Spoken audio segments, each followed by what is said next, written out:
OK, well, we're starting this morning discussing today's top stories. We have Matthew Wright and Afua Adom. Good morning to both of you. Afua, face masks will now be compulsory if you're in shops from next Friday, the 24th of July. Yeah, not only that, this is over all the newspapers this morning. And basically, Afua, the big thing is if you don't do this, the government have now announced a £100 fine if you don't wear a mask in shops, enforced by the constabulary.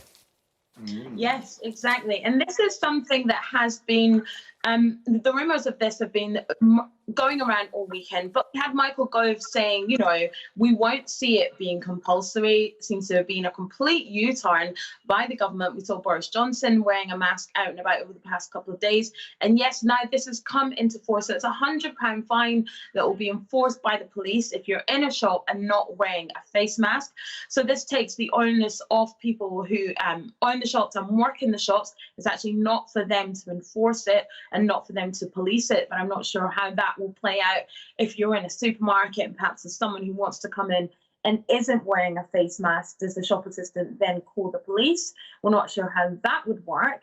But yes, now face masks being compulsory. Now, it seems to me that the government are somewhat behind the curve yet again when it comes to this issue. You know, we've been behind the curve continuously throughout this global pandemic. We took ages on lockdown, we took ages on track and trace, and now with face masks, when they've been compulsory in places like Scotland and Canada and loads of countries all over the world. And I know there's a lot of things being said about face masks, how effective they are or are not.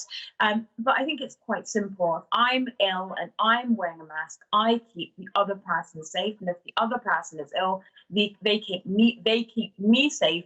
And if everybody does it, everybody keeps everybody Well, safe. Matthew, if everybody does it and if the government advice is now that we need it, why are we doing it from today? Yes, what are we why waiting wait? for? Very interesting question, isn't it?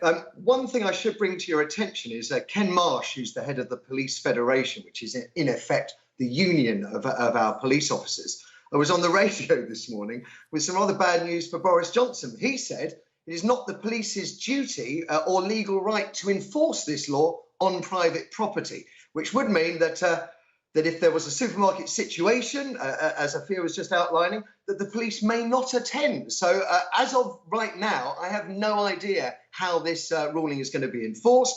And as for the delay, let's not forget, a few weeks back, Boris Johnson was telling us that face masks had made the situation worse rather than better. I was told this morning the reason for the delay is, after all the confusion over face masks, the British public needs more time to get a face mask, or face covering, I should say. There are plenty of them around. If we're all doing that, in the meantime, we're all going to get our face coverings. We need to do this. Boris Johnson says that they're not much good for us.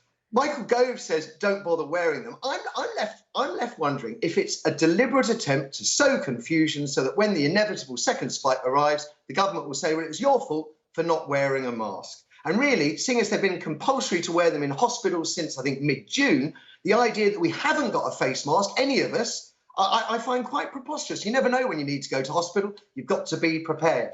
Be prepared. Afua, will you be wearing one? Will you wait?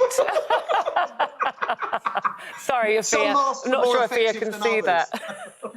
Two Matthew Wrights we can't cope with, Matthew.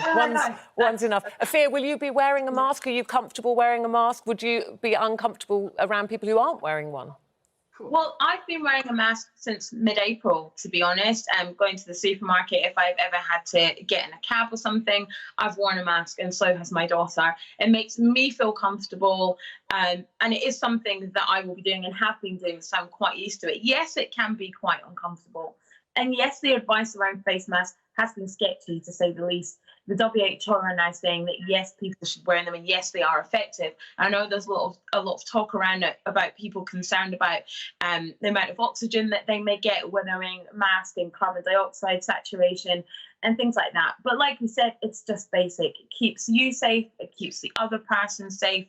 And if we really want to try and get back to some sort of normal, or whatever the new normal is, face masks are going to be a huge part of that. Matthew, it's the second week in Johnny Depp's defamation case against The Sun and one of their executive editors, Dan Wootton. Is it a fight worth having, the way things are shaping up at the moment?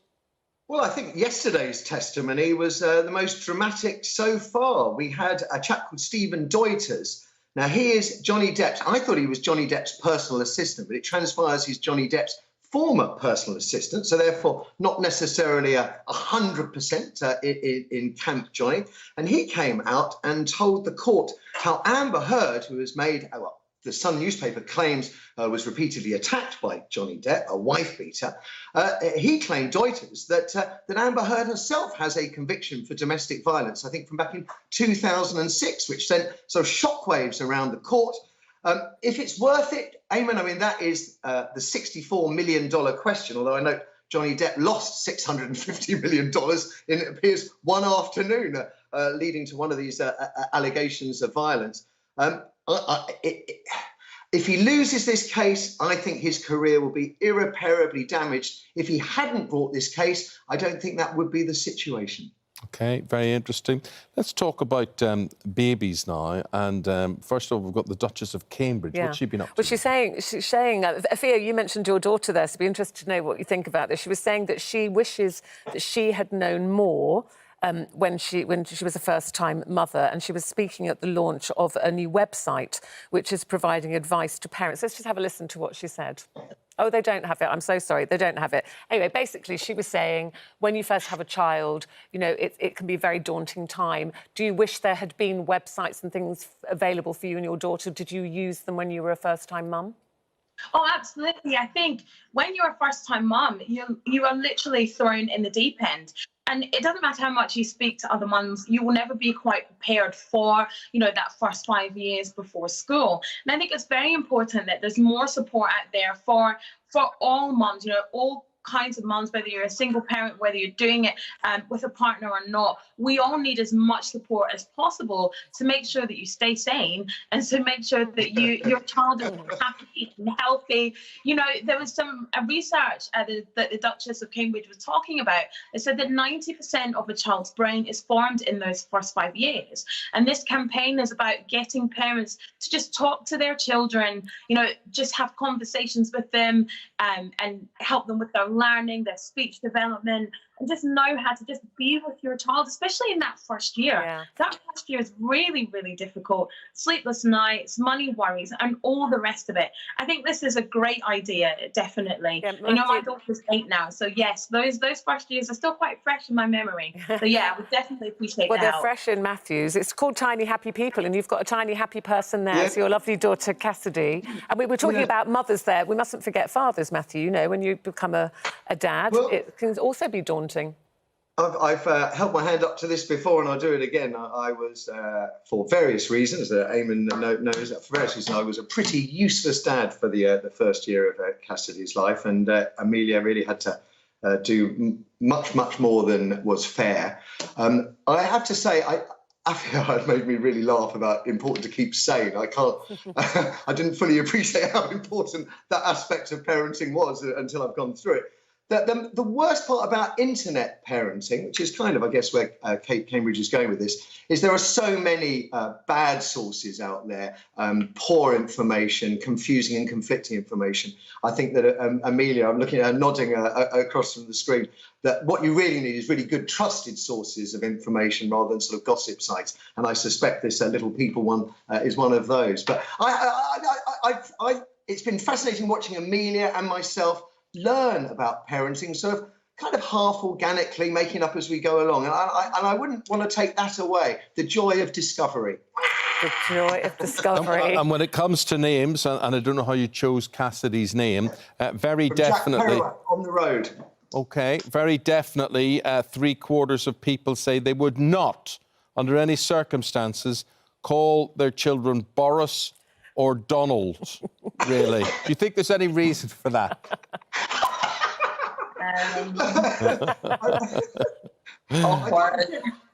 It was disappointing that Meghan, I thought this was interesting because I think Meghan's a beautiful name. Meghan was the 3rd least popular girl's name, which I was really, really surprised by. Boris and Donald, I suppose if you choose those names, at least you know you're going to get a rare name, and that's a delight. But Afua, I suppose the thing is, it doesn't matter how nice a name is or not.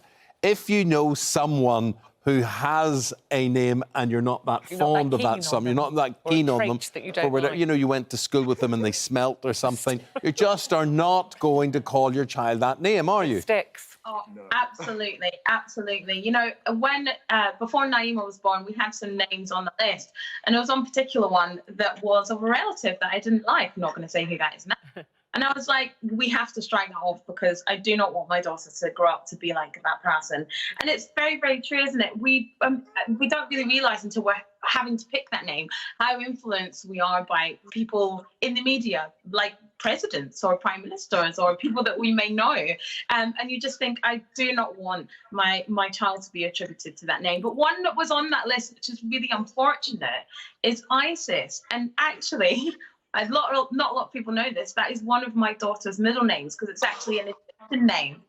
But well, good luck going through passport control or security on that one, but in years to come. But obviously that was around before the international terrorist group, and it's such a shame because now we just don't use it, and it's such a lovely name. But that's unfortunate, I must admit. Maybe we'll make up with it with a lot of Afias today. It might have given people a lot of inspiration there, and a few wee Matthews maybe coming into the world there as well. Guys, really appreciate your time. Thank you, Matthew. Thank you, Cassidy. Bye. I think the lovely thing with these video conference calls that we do now is you just get an insight into people's lives. You wouldn't have people coming into the studio bringing in their children. Matthew wouldn't come in with Cassidy on his lap to do the morning doing all that. But lovely to see all of this.